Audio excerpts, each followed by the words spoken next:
Hello students, இப்போ நம்ம இதில் பார்க்க போகிறது 7ஆம் வகுப்பு கணிதம் 3ஆம் பருவம் 2வது பாடம். பார்த்திங்கன்னா சதவீதமும் தனி வட்டியும்.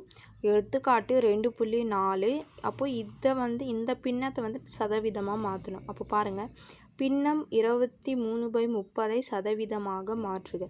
அப்போது இதுக்கும் அதே மாதிரி தான் எழுதணும். 23/30 is equal to 23/30 பெருக்கல் 100/100.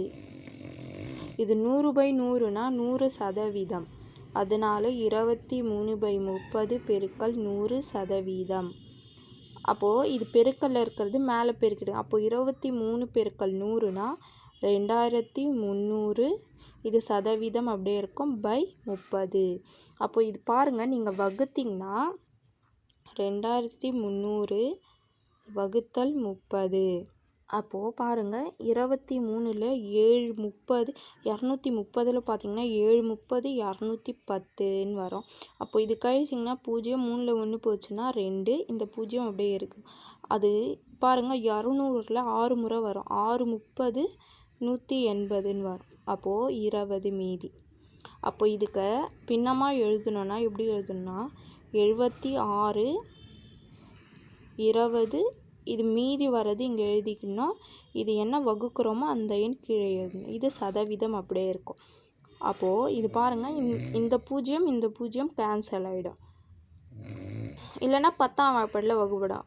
2 10 20 30. அப்புறம் என்ன வருது? 2/3. அப்போது 76 2/3 சதவீதம். புரிஞ்சுதுங்களா? இதுக்கு இந்த மாதிரி தான் ஆன்சர் வரும்.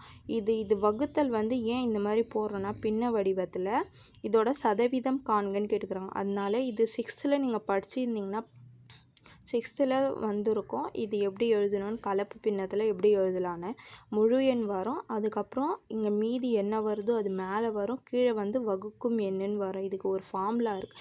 அந்த ஃபார்முலா பற்றி தான் இங்கே சொல்லியிருக்காங்க. புரிஞ்சுதுங்களா? அது அப்ளை பண்ணி இது என்ன ஆன்சர் வருது இங்கே எழுதணும்.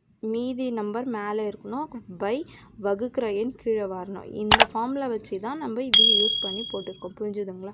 அவ்வளோதான். இதுக்கு இந்த மாதிரி தான் போடணும்.